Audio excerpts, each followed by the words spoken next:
You gotta present it like it's important. All right. I'm doing Hiroshima and Nagasaki, the time before and after. So we'll start off. I'm assuming everybody knows that Japan got nuked. So we're gonna go into what a nuke is.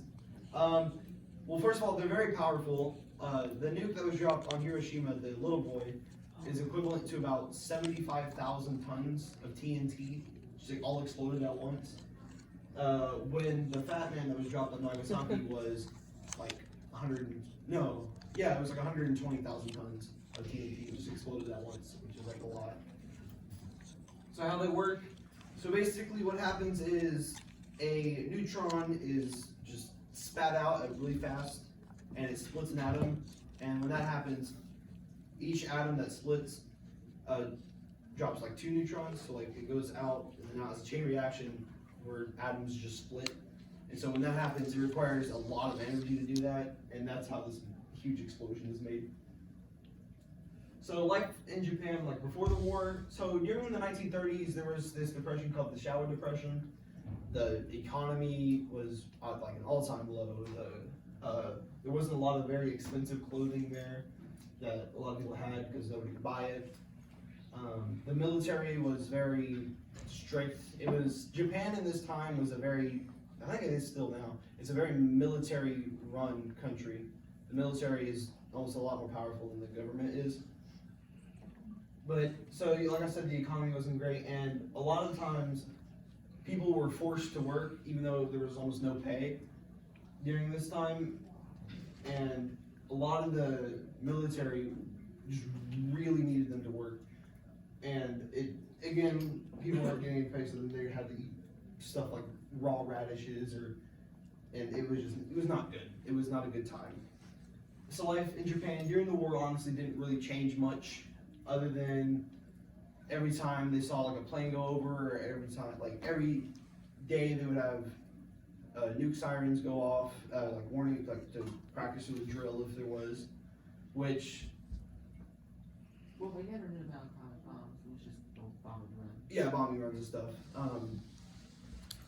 So when that happened, when the plane that had the nukes in it like flew over, they they didn't think much of it, and it was, which really sucks because there was a whole nuke in there. And a lot when it went off, like nobody expected it. So that's it. It really raised the casualty level high.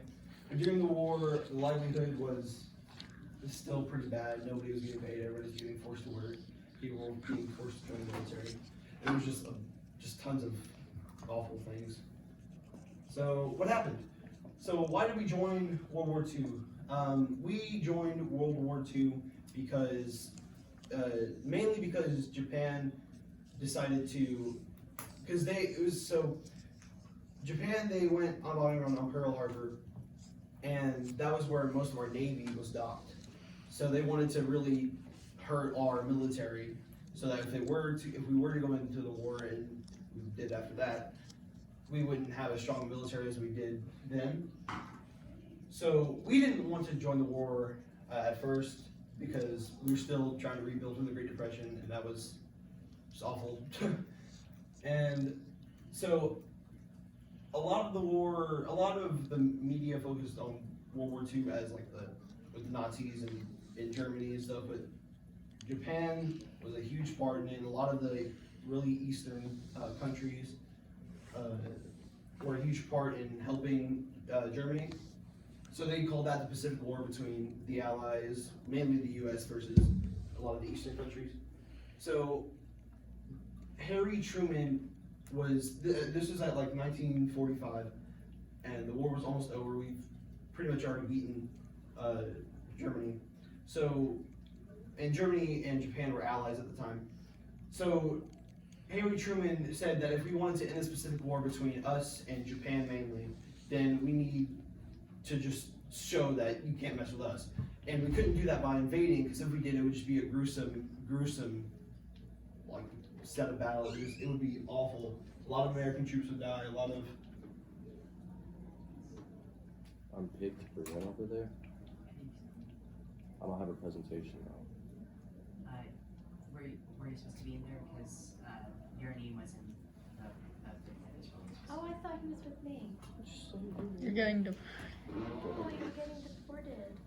Dang. Oh, this is so Can I wait for kids to be finished and then go? Yeah, let him Yeah, finish this. Yeah. Okay. There's so many Don't stay people here here. though. Yeah, there's a lot of Okay. people in there. So, I know. like I said, Harry Truman, which was the president at the time, he didn't want to invade Japan because it would be a very gruesome war. A lot of American soldiers would die. And they had made this new weapon called the nuke, or Little Boy Fat Man. And so, they actually made the nuke because they heard that, I'm pretty sure, I think it was either Germany or Russia was making an atomic bomb at the time, and they wanted that first.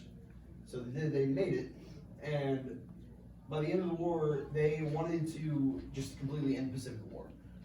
They were tired of fighting with Japan, and so once that happened, they used the nukes on August 6, 1945. It was dropped on Hiroshima, the little boy, and it was completely massive.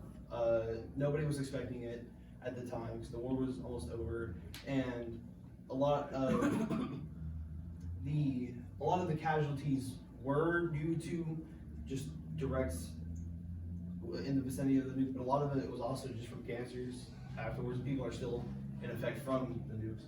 And then on August 9th, 1945, another nuke was dropped on Nagasaki, which actually was not the primary target.